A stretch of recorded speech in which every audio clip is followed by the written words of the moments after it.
Hello, lovelies. Welcome to today's episode. I am so happy to always have you on board. My name is Martha, and I'm so happy to, interact with you guys. It's been amazing. Last week we did something on conscious womanhood.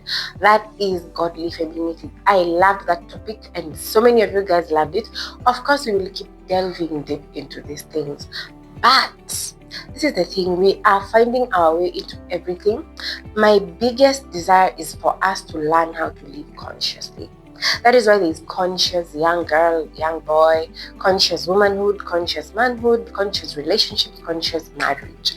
That is all we are about in this place. Conscious living. We don't want to tread on this earth just having lived a normal life that everyone just tells you to live. We want to ensure that at the end of the day, you are getting the best out of life and fulfillment. Because I believe that life is beyond just living and doing the normal things. Of course, we know the normal things is eating, looking for money, family, and all those things. They are very, very, very noble tasks, but we can live beyond that, and that is why we are here on earth. So, are you living consciously? Are you living your day to day life knowing that at the end of the day, this and this has been done and it is all adding up to the purpose eventually? I just want to emphasize on one thing today, which is to encourage someone. This is April, barely a few days inside, and I know that you might be feeling like I had so many goals, and why is my year turning out to be like all those other years? Maybe the previous year, which maybe wasn't so good to according to you, but again, why is it looking like things are turning out to be the same? This is it. It's because you are doing it the wrong way in terms of changing things. There are two or rather three things that, of course, mount up to making sure the results change and become different in your life. One is, who are you? That is your identity. Number two, what are the things that you do on a daily basis that express who you are into the things you do? That is, do you have a system of operation? Because if you just live life based on its random tendencies, there's a likelihood you will not achieve anything or achieve the same results that you are hoping to probably improve on. Number three, now this is where it is, that is the results. Most of us are focusing on the results, not remembering that results are a product of who you are and the systems that you subscribe to. Y'all know that you cannot get the same results. Well, you cannot get different results while doing the same thing that you've been doing. You need to actually have a different approach if you want to get different results for something else. And this is it, guys. Instead of changing results, because this is what we keep on doing, I want to become maybe a better saver. You know, so what do? I am looking at how much I am saving at the end of the month, or rather, whether you are doing it weekly, bi-weekly, monthly, all sorts of things. You're looking at, hey, the result is I'm not saving enough. This is not the target I had. When you focus on the results, you're likely to not make the right changes. You fall back to what the core of the change is. That is, have you changed who you are? Your identity is first what you should be looking into in terms of any bad habit you have. Maybe you're feeling like you're not a good saver, you're not a timekeeper, you're not a disciplined person. What you need to do first is to work on yourself, your identity, and start saying, I am a saver. Instead of saying, I will be saving, you're saying, I am a saver, and hence, how does a saver behave? Then you go to the second stage. The second stage is, a saver does this and this. You live within your means. You save first before you even think about spending. You think about investment platforms. Maybe if it's a money market fund, if it's a bonds, if it's all those sort of things that you can actually put your money to actually just be able to passively give you income, so that you can even increase your ways of saving, etc, etc. So you first change your identity. Not quite changing, you embrace who you truly are, because there are let me digress a little, then we can get back there. And I hope I won't lose you at some point. This is it. There are three types of identity. I learned this from a coaching class, and I liked the perception. There are three types of identity. There is lie identity.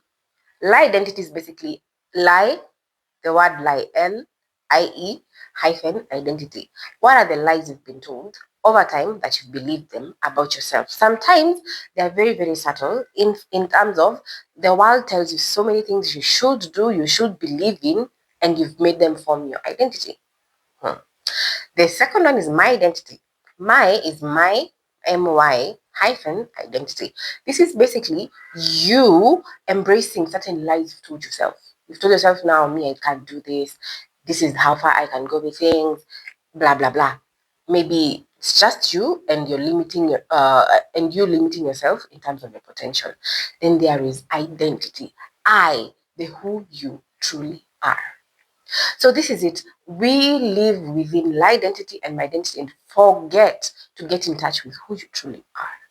So if you can get in touch with the person you were made to be, the person God desired you to actually represent, then you will begin embracing that. And from that, you begin creating systems that will give you better results eventually. Are you getting it now? So it's not a matter of changing results. You are supposed to be changing it inside out, not outside in. Work on yourself, work on getting in touch with who you are, getting in touch with the right things, and understanding that you are made for greatness. So if you're trying to change certain habits in your life, certain things, or rather you want to have certain results, trust you me, work on who you are and your belief system and everything that you have been thinking about randomly and begin embracing the truth. The truth is now tied to who you are. And the truth, most of the time at this point, I would say, is in God's word.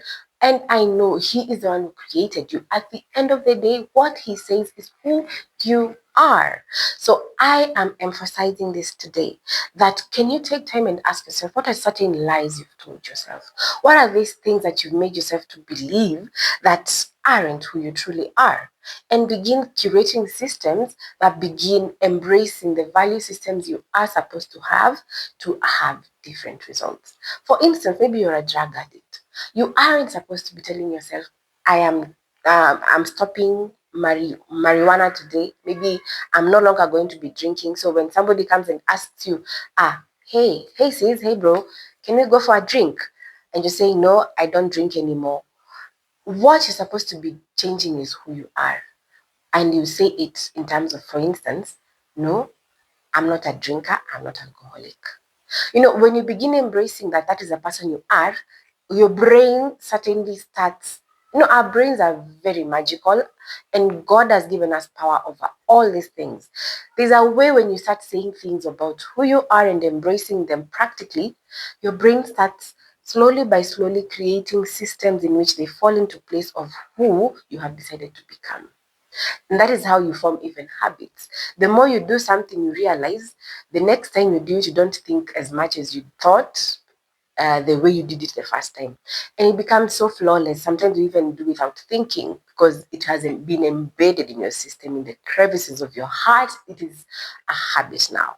So you can imagine it's the same thing. You begin embracing that, no, I'm not an alcoholic. I'm not saying no, I don't drink anymore because the next day you can actually change and decide I can actually drink because a result can change. But when you say you are who you are and this is who you're not, then it begins changing every other thing. So change what you say from now henceforth and decide this is who I am. Have a system that makes you become that person. So if you want to be a writer, you'd say now I'm a writer. So what's that kind of system? I wake up every day in the morning. Of course, you can't write without being a reader. Read something, write a few things, jot down a page a day, and do this consistently.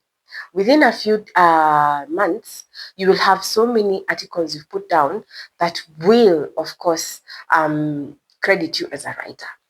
So you begin by changing or rather embracing who you are, than having a system that brings the results that you want. So, guys, that is my encouragement for you today. Remember this one statement, even if you not remember anything, that you will never ever rise to the level of your goals. You fall to the level of your systems. If you don't have systems that help you achieve the goals you want to achieve, you are never going to rise to that goal you desire. You only fall to the level of the systems you have in your life.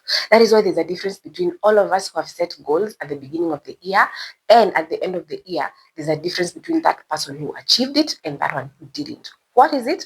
It is a system.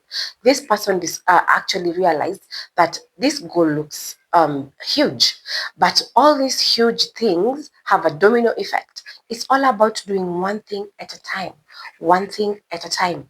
The book Atomic Habits actually summarizes it in a very, very simple way.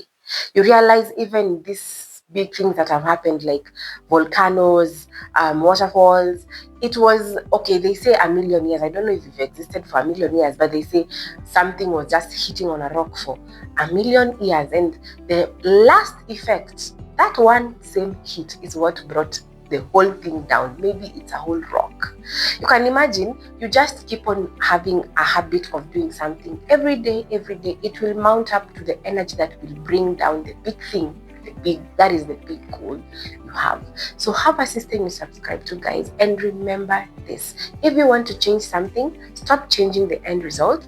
Change first by embracing who you are and who you need to become. Have that system. At the end of the day, now you can begin seeing results in your life, even without focusing on the result.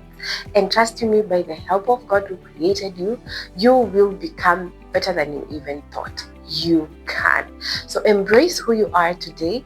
Take away all the lies, all the things that are making you not rise up, and begin understanding this is who I am, this is who God created me to be. And then from there, you will see different results. Remember, you will not rise to the level of your goals. You will fall to the level of your systems. Otherwise, ciao.